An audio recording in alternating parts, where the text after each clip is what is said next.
രാഗവേദിയിൽ പാട്ടിന്റെ പാലാഴി ചൊരിയാൻ കുരുന്നു കൂട്ടമെത്തുന്നു.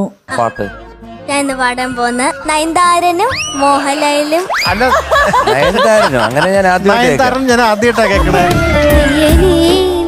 മികച്ച ആലാപനത്തിലൂടെയും വിസ്മയിപ്പിക്കുന്ന പ്രകടനത്തിലൂടെയും ദൃശ്യവിരുന്നാണ് വേദിയിൽ പകരുന്നത്.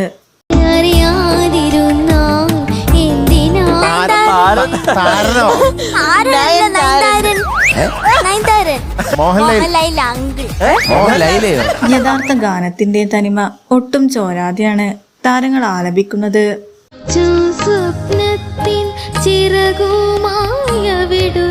അവിടെ ആ മേളിൽ പാടിയൊക്കെ ശ്രുതി ഇങ്ങനെ കൃത്യമായിട്ട്. വിധികർത്താക്കളുടെ ഭാഗത്തു നിന്നും നല്ല രീതിയിലുള്ള പ്രോത്സാഹനങ്ങളാണ് താരങ്ങൾക്ക് ലഭിച്ചു വരുന്നത്.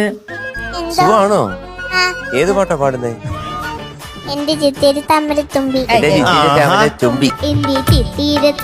കുരുന്നു ഗായകരുടെ പുതിയ പ്രകടനത്തിന് നല്ല രീതിയിലുള്ള മാർക്ക് ലഭിക്കട്ടെ എന്ന് നമുക്ക് ആശംസിക്കാം. 3 പേര് ചേർന്ന് പാടിയ പാട്ട് ഒറ്റയ്ക്ക് എങ്ങനെ പാടി? പറ്റുമല്ലേ? വേദിയിലെ വർണ്ണവിസ്മയം ആസ്വദിക്കാൻ ആകാംക്ഷയോടെ കാത്തിരിക്കാം.